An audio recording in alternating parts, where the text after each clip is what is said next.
Hello students, कैसे हैं आप सभी लोग। आई होप आप सभी बहुत बढ़िया होंगे। तो चलिए फिर आज का वीडियो हम लोग स्टार्ट करते हैं। आज के लेक्चर में हम डिस्कस करने वाले हैं एकेटीयू यूनिवर्सिटी का एमबीए सेकेंड सेमेस्टर का जो सेवेंथ पेपर है, that is cost and management accounting. इस सब्जेक्ट का पीवाईक्यू प्रीवियस ईयर का जो क्वेश्चन है 2025 में जो आया हुआ क्वेश्चन है, उसका सोल्यूशन आज की वीडियो में हम डिटेल में डिस्कस करेंगे। ठीक है, तो चलिए फिर लेक्चर स्टार्ट करते हैं। अच्छा, एक चीज और मैं आज के वीडियो में आपको बताऊंगी कि अगर आप एमबीए सेकेंड सेमेस्टर के हैं तो एमबीए सेकेंड सेमेस्टर का कंप्लीट कोर्स, जिसमें आपको उसके आठों सब्जेक्ट के कंप्लीट नोट्स, आठों सब्जेक्ट के complete lecture videos, PYQ and important question with solution, ये पूरा कंटेंट एक साथ एक जगह आपको कहां पे मिल जाएगा, ये भी आज की वीडियो में आपको बताऊंगी। ठीक है, तो जरूर इस वीडियो को अंत तक देखिएगा एंड लेक्चर यूजफुल लगे तो लाइक करना मत भूलिएगा एंड चैनल जरूर सब्सक्राइब कर लीजिएगा। ठीक है, तो चलिए फिर आज का वीडियो हम लोग स्टार्ट करते हैं। This is the question paper. ये क्वेश्चन पेपर है 2025 का है, कॉस्ट एंड मैनेजमेंट अकाउंटिंग। 3 घंटे का पेपर होता है, 70 मार्क्स का क्वेश्चन पेपर है। ठीक है, 3 सेक्शन होते हैं, section A B C. Section A में क्या होता है, 7 क्वेश्चन होते हैं 2-2 नंबर के, तो 14 नंबर का सेक्शन ए। सेक्शन बी में क्या होता है, 5 क्वेश्चन होते हैं, 3 करने होते हैं, हर क्वेश्चन 7 नंबर का होता है। सेक्शन सी की बात करें तो सेक्शन सी में 2 क्वेश्चन है, एक करना होगा, 2 क्वेश्चन है, एक करना होगा। ठीक है, तो इस तरीके से में 5 क्वेश्चन होते हैं सेक्शन सी में, 3, 4, 5, 6, 7, तो यहाँ पे 5 क्वेश्चन आपको मिलेंगे। ठीक है, हर क्वेश्चन 7 मार्क्स का होता है, तो 35 नंबर का हो गया सेक्शन सी। ठीक, तो this is the format of question paper, ये क्वेश्चन पेपर का फॉर्मेट है। ठीक है, तो चलिए फिर स्टार्ट करें इसका सॉल्यूशन डिस्कस करना। तो चलिए सेक्शन ए से शुरू करते हैं। सेक्शन ए 7 क्वेश्चन है, 2-2 नंबर के हैं, बहुत ज्यादा टाइम नहीं लगाना है, जल्दी जल्दी इनका आंसर करना है और आगे बढ़ना है। ठीक है, पहला क्वेश्चन क्या है कि what is activity based costing. अच्छा क्वेश्चन है ये, थोड़ा सा मैं बड़ा कर देती हूँ screen. What is activity based costing, activity based costing क्या होती है ये आपको बताना है। ठीक है, तो कॉस्टिंग के बहुत सारे मेथड्स होते हैं, मैंने डिटेल में वीडियो लेक्चर में पढ़ाया है। उस कोर्स के बारे में जो मैं अभी बताऊंगी उसमें डिटेल में मैंने पढ़ाया है। There are various methods of costing, costing के बहुत सारे मेथड होते हैं, जिसमें एक मेथड है एक्टिविटी बेस्ड कॉस्टिंग, उसी के बारे में इस क्वेश्चन में पूछा गया है कि एक्टिविटी बेस्ड कॉस्टिंग क्या होती है। ठीक है, देखिए नाम क्या है, एक्टिविटी बेस्ड कॉस्टिंग, यानी ये वो कॉस्टिंग का मेथड है जो किस पे बेस्ड है, एक्टिविटी पे। ठीक है, किसी भी काम को करना है, जैसे कोई भी प्रोडक्शन करना है, एक फैक्ट्री है जहां पे कोई प्रोडक्ट बन रहा है या कहीं पे सर्विस प्रोवाइड की जा रही है, तो उसमें डिफरेंट एक्टिविटीज इन्वॉल्व होगी ना, एक्टिविटी मतलब डिफरेंट काम इन्वॉल्व होगा ना। ठीक है, तो ये वो कॉस्टिंग का मेथड है जहां पे हर एक एक्टिविटी को कंसीडर किया जाता है, activity A1, activity A2, activity A3, and इस एक्टिविटी को करने में जितना खर्चा आ रहा है, इस एक्टिविटी को करने में जितनी कॉस्ट आ रही है, जितना लेबर का खर्चा आ रहा है, जितना ओवरहेड का खर्चा आ रहा है, उसको कंसीडर किया जाता है। ठीक है, फिर उसके बाद एक्टिविटी 2 पे आते हैं, फिर एक्टिविटी 2 में जितनी कॉस्ट लग रही है, जितना लेबर का खर्चा लग रहा है, ओवरहेड का लग रहा है, उसे कंसीडर किया जाता है। ऐसे करके सारी एक्टिविटी कंसीडर की जाती है एंड फिर प्रोडक्ट की टोटल कॉस्ट निकाली जाती है। ठीक है, तो ये एक तरीका है कॉस्टिंग का, कॉस्ट निकालने का एक तरीका है, जिसमें क्या है, इसमें एक्टिविटीज के बेसिस पे कॉस्ट निकाली जा रही है, डिफरेंट एक्टिविटी को कंसीडर किया जा रहा है। देखिए लिखा है मैंने, एक्टिविटी बेस्ड कॉस्टिंग, कॉस्टिंग का मेथड है जिसमें आइडेंटिफाई की जाती है एक्टिविटी। सबसे पहले पहचानो कि उस प्रोडक्ट को बनने में कौन कौन सी एक्टिविटी इन्वॉल्व है। ठीक है, फिर उसमें असाइन किया जाता है ओवरहेड कॉस्ट, यानी अब उस एक्टिविटी में जो जो खर्चे हुए हैं उसको असाइन करो, या जो प्रोडक्ट या सर्विस बेस्ड होंगे एंड एक्चुअल कंजप्शन में जो यूज हो रहे हैं, तो उन्हें पता करो एंड फिर निकलेगी प्रोडक्ट की सही कॉस्ट, प्रोडक्ट या सर्विस की एक्यूरेट कॉस्ट वहां से निकलेगी।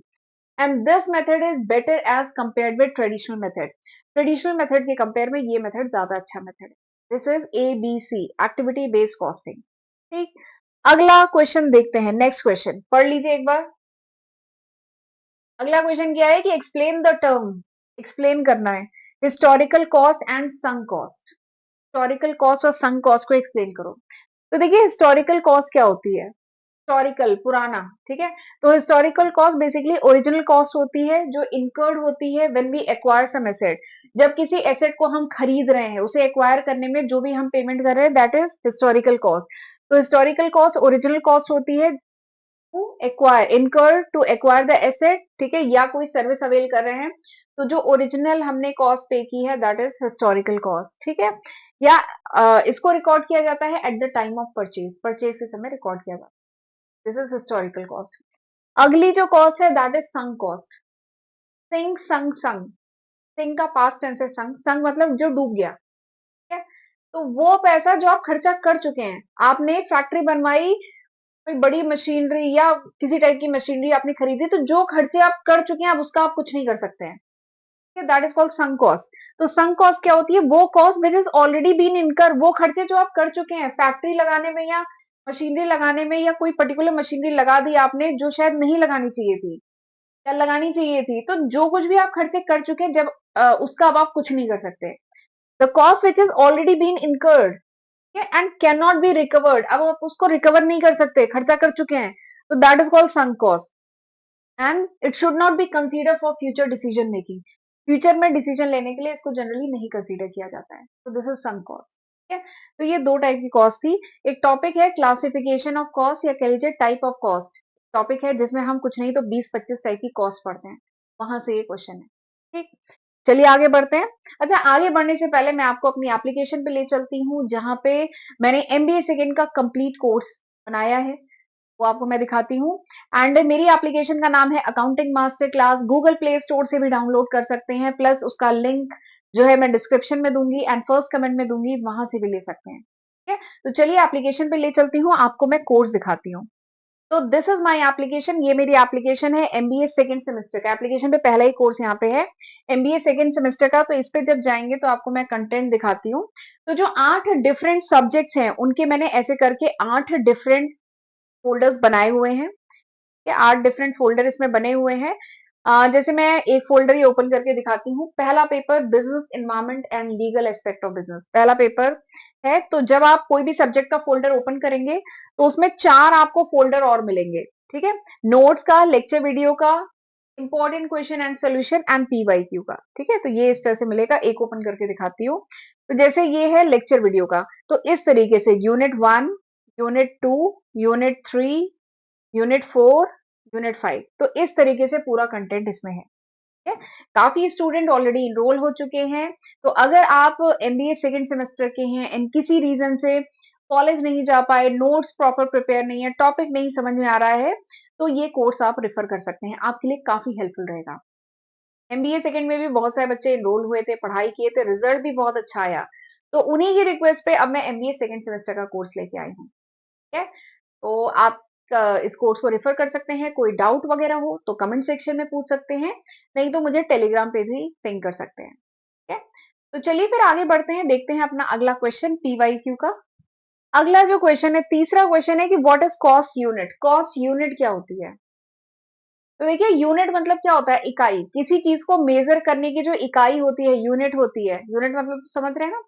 कॉस्ट यूनिट मतलब क्या है कि कॉस्ट को किस यूनिट में मेजर किया जाएगा, ठीक है। अगर हम पर लीटर कॉस्ट निकाल रहे हैं, पर किलोमीटर कॉस्ट निकाल रहे हैं, पर रूम की कॉस्ट निकाल रहे हैं, पर पेशेंट की कॉस्ट निकाल रहे हैं, ठीक है, हमें कॉस्ट निकालने के तो अलग अलग तरीके हो सकते हैं ना, तो इसी को कहा जाता है कॉस्ट की यूनिट है, यानी जो आप कॉस्ट निकाल रहे हैं वो किस चीज की कॉस्ट निकाल रहे हैं, उसकी यूनिट क्या होगी, पर किलोमीटर, पर पैसेंजर, या अगर ट्रांसपोर्ट के केस में बात किया जाए तो पर पैसेंजर भी कॉस्ट होती है, पर किलोमीटर भी कॉस्ट होती है, होटल की बात किया जाए तो पर मील भी कॉस्ट होती है, पर रूम भी कॉस्ट होती है, पर गेस्ट भी कॉस्ट होती है, ठीक है। तो आप कॉस्ट को किस मतलब यूनिट में मेजर करेंगे, that is called cost unit.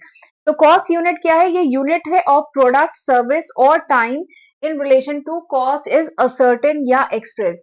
आप कॉस्ट को किस क्या लीजिए किस रिलेशन में असर्टेन करना है, यानी किसके टर्म में आपको कॉस्ट निकालनी है, कॉस्ट पर किलोमीटर निकालना है, कॉस्ट पर लीटर निकालना है, दूध वगैरह पर लीटर की कॉस्ट होती है, ठीक है। तो उसी को कहा जाता है कॉस्ट यूनिट। जैसे एग्जांपल के लिए cost per patient, cost kilometre, ठीक। तो दिस इज कॉस्ट यूनिट। अगला क्वेश्चन क्या है, what is margin of safety.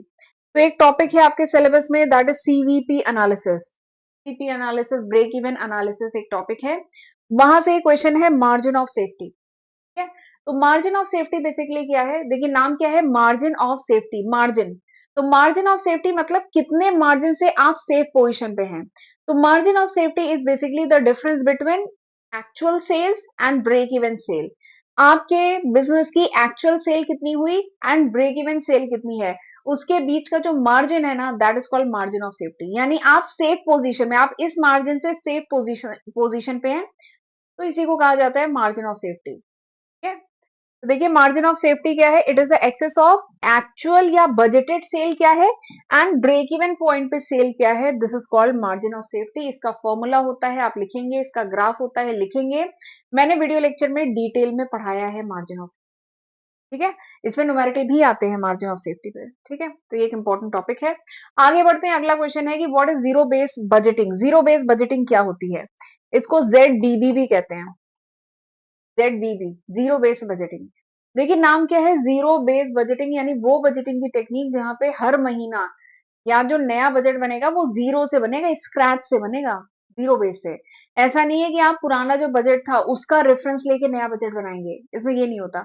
इसमें जो नया बजट बनाएंगे उसे स्क्रैच से शुरू करेंगे, जीरो से शुरू करेंगे, that is called zero base budgeting. ठीक है, तो जीरो बेस बजटिंग क्या है, ये बजटिंग की टेक्निक है जिसमें हर एक एक्सपेंस को आपको नए ड्यूरेशन के लिए जिसके लिए बजट बना रहे हैं, हर एक एक्सपेंस को जस्टिफाई करना होता है। जीरो बेस से आप शुरुआत करते हैं। ठीक है, आप प्रीवियस ईयर का जो बजट है उसे रेफरेंस के लिए नहीं लेते, जीरो से शुरुआत करते हैं, that is called zero base budgeting. ठीक, आगे बढ़ते हैं, अगला क्वेश्चन क्या है, what is material price variance. Material price variance क्या होता है, तो आपके सिलेबस में एक टॉपिक है वेरिएंस एनालिसिस, जिसमें हम डिटेल में वेरिएंस के बारे में मैंने पढ़ाया है। मटेरियल वेरिएंस होता है, लेबर वेरिएंस होता है, ओवरहेड वेरिएंस होता है। फिर मटेरियल वेरिएंस भी कई टाइप के होते हैं, कॉस्ट वेरिएंस, प्राइस वेरिएंस, ठीक है, क्वांटिटी वेरिएंस, कई टाइप के होते हैं। तो यहाँ पे प्राइस वेरिएंस पूछा है कि मटेरियल प्राइस वेरिएंस क्या होता है। ठीक है, तो वेरिएंस मतलब होता है वेरिएशन, किसके बीच में वेरिएशन, यहाँ पे मटेरियल की प्राइस में वेरिएंस। ठीक है, वेरिएंस मतलब क्या है, वेरिएशन, किसमें वेरिएशन, मटेरियल की प्राइस में variation, actual price and budgeted price, इसमें वेरिएशन। ठीक है, एक्चुअल एंड स्टैंडर्ड कह लीजिए। तो मटेरियल प्राइस वेरिएंस क्या है, this is the difference between standard price, ठीक है, आपने स्टैंडर्ड प्राइस सोची थी इतनी होगी, लेकिन शायद आप मार्केट में गए तो देखिए एक्चुअल प्राइस कुछ और थी, तो इसके बीच में जो डिफरेंस होता है it is multiplied with actual quantity. इसको एक्चुअल क्वांटिटी जो आपने परचेज की इससे मल्टीप्लाई करते हैं, तो हमारा निकल के आता है मटेरियल प्राइस वेरिएंस। बात समझ में आई, मटेरियल प्राइस वेरिएंस क्या है, it is the difference between, बहुत ज्यादा गोज दिया है मैंने, it is the difference between standard price, यानी स्टैंडर्ड प्राइस क्या होगी प्रोडक्ट की, क्या होनी चाहिए प्रोडक्ट की, एंड आप जब मार्केट में गए तो आपने देखा एक्चुअल प्राइस क्या थी, इसके बीच का डिफरेंस, एंड इसको मल्टीप्लाई किया जाता है कि आपने एक्चुअल क्वांटिटी कितनी परचेज की। तो this is called material price variance. ठीक, अब मटेरियल प्राइस वेरिएंस का फायदा क्या है, इससे क्या मेजर होता है, इससे मेजर होता है कि how efficiently you have purchase the material, आपने जो सामान खरीदा है वो कितना इफिशिएंटली खरीदा है।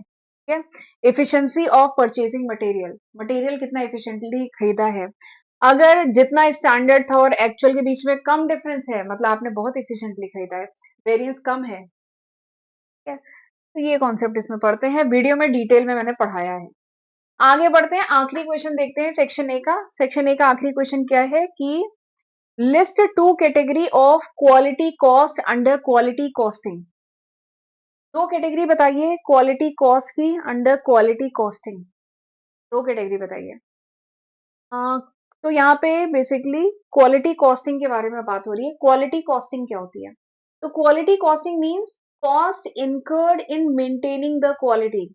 प्रोडक्ट की क्वालिटी को मेंटेन, प्रोडक्ट की क्वालिटी मेंटेन रहे इसके लिए कुछ खर्चा करना पड़ता है ऑर्गेनाइजेशन को, कुछ कॉस्ट इनकर होती है, उसी को कहा जाता है, उसी मेथड को कहा जाता है क्वालिटी कॉस्टिंग। तो देखिए क्वालिटी कॉस्टिंग क्या है, ये इसकी दो कैटेगरी बतानी है, वो तो बाद में, पहले हम समझ तो लेंगे क्या होता है। तो quality costing is generally classified into category related with maintaining and improving product quality, product की क्वालिटी को मेंटेन करने, प्रोडक्ट की क्वालिटी को इंप्रूव करने में जो खर्चा होता है, प्रोडक्ट की क्वालिटी को मेंटेन करने और इंप्रूव करने में जो खर्चा होता है दैट इज क्वालिटी कॉस्टिंग। ठीक, इसमें दो खर्चे आते हैं, पहले क्या है प्रिवेंशन कॉस्ट एंड दूसरा क्या है अप्रेजल कॉस्ट। तो ये इसकी दो कैटेगरी है। प्रिवेंशन कॉस्ट क्या है, कि हम बढ़िया से काम करें, ज़ीरो डिफेक्ट पे काम करें, मतलब क्वालिटी में कोई मतलब खराब क्वालिटी को प्रिवेंट करें। तो उसको प्रिवेंट करने में जो खर्चा आता है दैट इज़ प्रिवेंशन कॉस्ट। मतलब cost incurred to prevent the defect, यानी प्रोडक्ट में डिफेक्ट आ ही ना, उसको हम प्रिवेंट करें, ठीक है? तो उसमें जो खर्चा आता है that is prevention cost. Cost incurred to prevent defect from occurring, defect आ ही ना, ठीक है? तो वो होता है प्रिवेंशन कॉस्ट। एंड अगला क्या है? Appraisal cost. अप्रेज़ल कॉस्ट मतलब क्वालिटी चेक कराना पड़ेगा ना, प्रोडक्ट जब बन जाता है उसके बाद होता है ऑर्गेनाइजेशन में क्वालिटी चेक। प्रोडक्ट को चेक, एक क्वालिटी इंस्पेक्टर होता है, वो प्रोडक्ट की क्वालिटी चेक करता है कि जो स्टैंडर्ड सेट था, ये प्रोडक्ट वो उस स्टैंडर्ड का है कि नहीं है, ठीक है?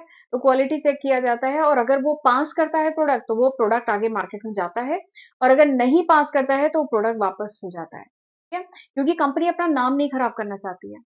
ठीक, तो वो क्या है? Appraisal cost. तो इसमें खर्चा होता है ना, क्वालिटी चेक करने में खर्चा होता है, तो वही appraisal cost. Cost incur to evaluate and inspect the product, product को इवैल्यूएट करने और प्रोडक्ट को इंस्पेक्ट करने में जो खर्चा आता है, ठीक है? क्वालिटी स्टैंडर्ड मेंटेन करना है ना, तो इसमें जो खर्चा आता है that is called appraisal cost. ठीक, तो क्वालिटी कॉस्टिंग में ये दो कैटेगरी ऑफ कॉस्ट होती है, अप्रेजल कॉस्ट एंड प्रिवेंशन, ठीक है? तो this was all about section A. ये था पूरा सेक्शन ए के सारे क्वेश्चन। आई होप जो मैंने क्वेश्चन आज डिस्कस कराए हैं आपको अच्छे से समझ में आए होंगे। ये सारे ही टॉपिक जो आज मैंने डिस्कस किया ना, ये सारे टॉपिक मैंने डिटेल में वीडियो लेक्चर में पढ़ाए हैं जो मेरे कोर्स में अवेलेबल है, तो जरूर आप उसे रेफर कर सकते हैं। बाकी कोई डाउट वगैरह हो तो कमेंट सेक्शन में पूछिएगा, एंड वीडियो को लाइक जरूर कर दीजिएगा अगर आपको ये यूजफुल लगा तो, ठीक है? तो चलिए फिर मिलते हैं अगले लेक्चर वीडियो में, तब तक अपना ध्यान रखिएगा। God bless you.